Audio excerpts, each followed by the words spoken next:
অ্যাডমিশনে ভালো করার সব থেকে গুরুত্বপূর্ণ একটা স্টেপের কথা যদি বলো তাহলে সেটা প্রচুর এক্সাম অ্যান্ড এক্সাম। তো তোমাদের এক্সামের কথা চিন্তা করেই মেডিলোজি স্পেশাল একটা ফিচার নিয়ে এসেছে, আনলিমিটেড এক্সাম ফিচার। আমাদের যে কোনো ব্যাচে তুমি ভর্তি থাকলেই আনলিমিটেড এক্সাম দেওয়ার সুযোগ পাচ্ছ, সেটা হোক ফার্স্ট টাইমার বা সেকেন্ড টাইমার বা এক্সাম ব্যাচ বা শুধু ইংরেজিকে ব্যাচ। তো অনেকে ভাবছো হয়তো ইংরেজিকে ব্যাচে ভর্তি হচ্ছি তাহলে হয়তো শুধু ইংরেজি এবং জিকের এক্সাম দেওয়ার সুযোগ পাবো না। তুমি ইংরেজিকে ব্যাচে ভর্তি হইলেও ফিজিক্স, কেমিস্ট্রি, বায়োলজি, ইংরেজি, জিকে সব কিছুর আনলিমিটেড এক্সাম দেওয়ার সুযোগ পাবে। এবং এক্সামের কথা যদি বলতে হয় যে আসলে এক্সাম দেওয়াটা কতখানি গুরুত্বপূর্ণ, দেখো এক্সামের মাধ্যমে প্রথমত তুমি প্রচুর প্রশ্ন যখন সলভ করছো তখন কিন্তু এটা প্র্যাকটিসের একটা বিকল্প হইতে পারে। তুমি নর্মালি যখন এমনি প্র্যাকটিস করতে বসছো তোমার যতখানি মনোযোগ থাকবে, তুমি যখন এক্সাম দিচ্ছ একটা জায়গাতে তখন কিন্তু মনোযোগটা সব থেকে হাইয়েস্ট থাকে, কারণ ওই উত্তরটা তোমাকে বের করতে হবে, তোমাকে এটা পারতে হবে এবং উইদিন টাইম অবশ্যই। তাহলে মেডিকেল অ্যাডমিশনে যে অ্যাটিপিক্যাল প্রশ্নগুলো আছে প্রচুর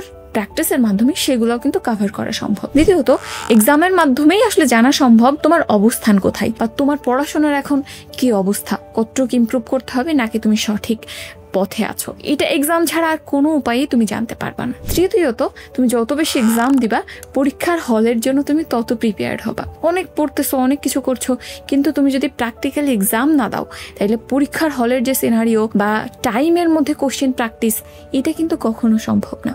সো আলটিমেটলি বলতে গেলে তোমাকে সেই কোশ্চেন প্র্যাকটিস বা এক্সাম দিতেই হচ্ছে। আর একটা মোস্ট ইম্পর্টেন্ট ব্যাপার হচ্ছে তুমি যখন এক্সাম দিচ্ছ তখন কিন্তু অনেক জিনিস থাকে যে বইয়ের মধ্যে আমরা যখন পড়ছি অনেক ইম্পর্টেন্ট জিনিস বাদ যাই, হয়তো ভাইয়া বা আপুরা আমাদের কিছু লাইন দাগাই দিচ্ছে ইম্পর্টেন্ট কিছু লাইন, তারপর বাদ যায়, স্টিল বাদ যায়, বা কম ইম্পর্টেন্ট কিছু লাইন বাদ দিতে হয় কারণ সবকিছু তোমাকে আমরা দাগাই দিতে পারি না। সেক্ষেত্রে তুমি যখন কোশ্চেন প্র্যাকটিস করছো বা এক্সাম দিচ্ছ তখন কিন্তু ওই বাইরের জিনিসগুলোও কাভার হয়ে যায়। ঠিক আছে, সো এক্সামের কোনো বিকল্প নেই। যে কোনো পরিস্থিতিতে যে কোনো অবস্থায় তুমি যদি নিজেকে ইমপ্রুভ করতে চাও অবশ্যই অবশ্যই অবশ্যই প্রচুর এক্সাম দিতে হবে, নিজের অবস্থা বোঝার জন্য হোক বা অনেক প্র্যাকটিসের জন্য হোক বা যে জিনিসগুলো চোখ আড়ায় চলে যাচ্ছে সেগুলো প্র্যাকটিসের জন্য হোক বা নিজেকে সঠিক পথে রাখার জন্য সবসময় প্রচুর এক্সাম দিতে হবে। এবং তোমাদের কথা চিন্তা করেই আমাদের আসলে আনলিমিটেড এক্সাম ফিচারটা, তোমরা যে কোনো ব্যাচে ভর্তি হলে আনলিমিটেড এক্সাম দিতে পারছো, যেখানে 7 লক্ষ প্রশ্ন আছে এবং এখানে মেডিকেল স্ট্যান্ডার্ড কোশ্চেনই, উদ্দীপক নাই, উল্টাপাল্টা বোর্ড কোশ্চেন যেগুলো আসে না এমন প্রশ্ন নাই, মেডিকেল স্ট্যান্ডার্ড প্রশ্নই আছে আমাদের 7 লক্ষ।